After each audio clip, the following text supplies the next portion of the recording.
cybersecurity is very important, and there have been threats of ransomware attacks on the news. There are also potential threats of more. Obviously, ransomware attacks or hackers even can easily access information. They're pretty ingenious at it.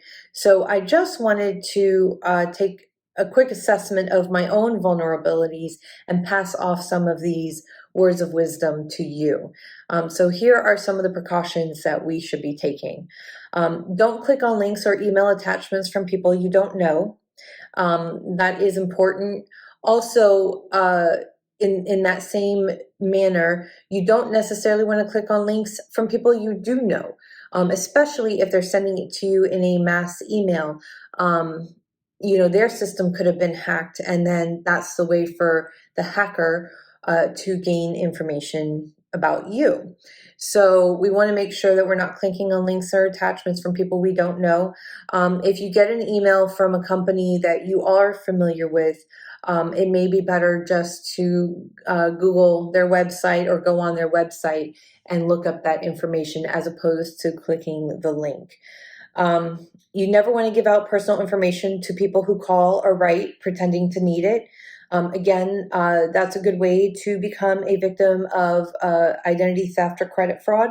I have been there personally, not by giving my personal information out over the phone, but it is kind of a mess to try to clear up once it happens to you. So if you're getting a call from someone you don't know, do not give out your personal information.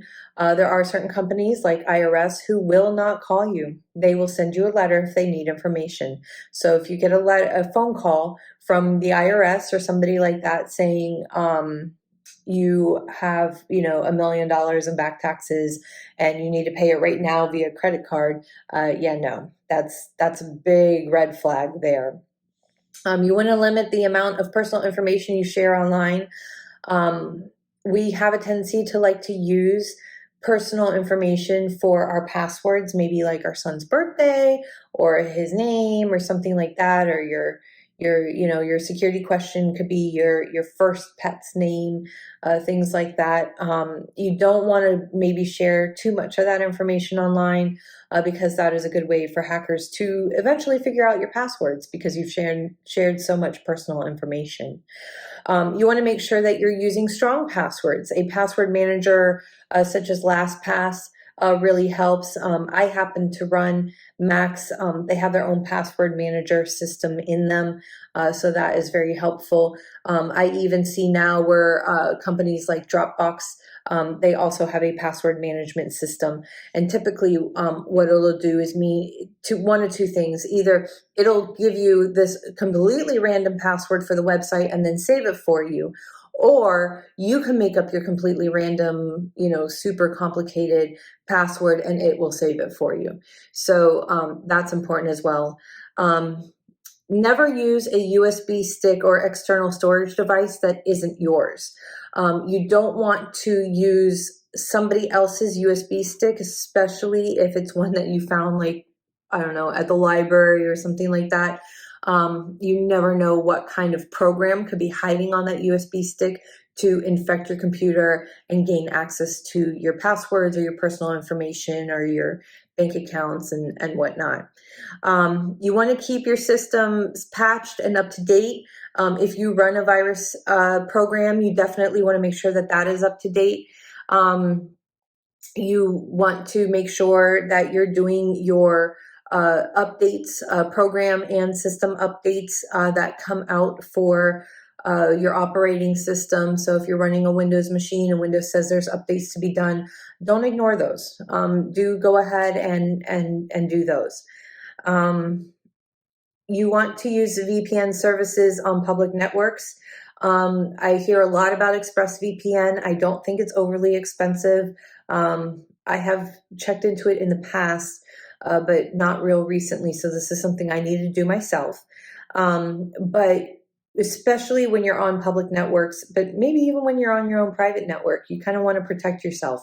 Because if somebody were, especially with Wi-Fi, if somebody were sitting outside your home and was able to gain access to your Wi-Fi, they would then be able to gain access to possibly to your computer or to any other systems that are on your Wi-Fi in your home. So if you have a smart home, you want to make sure you have a very strong Wi-Fi password, because that is a good way to have somebody hack your whole house. You want to install a good internet security suite, such as McAfee, but there are many, such as Norton, Byte Defender, and Kaspersky. Again, antiviral programs, you want to make sure that those are installed and you keep them up to date. You want to only buy things from secure websites. Now, the best way to tell that is a secure website is it'll say HTTPS / as opposed to just HTTP. The S stands for secure or security or something like that. So, for instance, if you're buying off Amazon, you want to make sure that it says HTTPS.Amazon or / Amazon.com. So that way you know that your credit card information that you're about to put in will be kept more secure. You want to secure your Wi-Fi by giving it a unique name and strong password, and also enable your WPA2 encryption.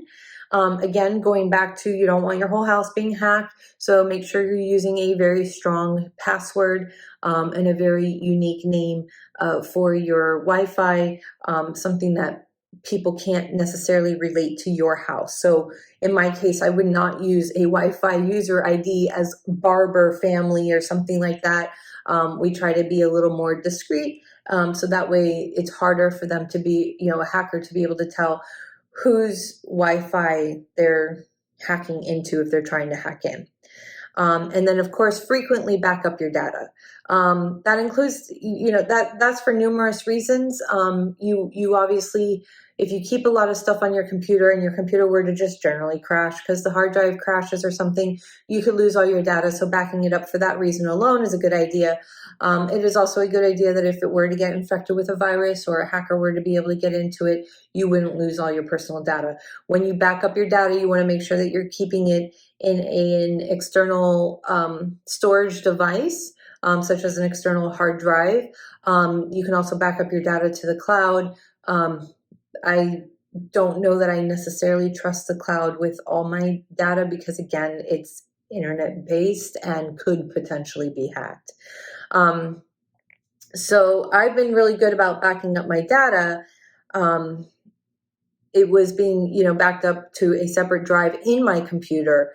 If the computer were to get infected, though, those backups may also be compromised. So you can do the cloud-based backup service, or you can do an external hard drive. I actually run a couple of external hard drives that I do not leave regularly plugged into my computer. They are mine. Even when I first receive them, I format them before I attach them to my computer.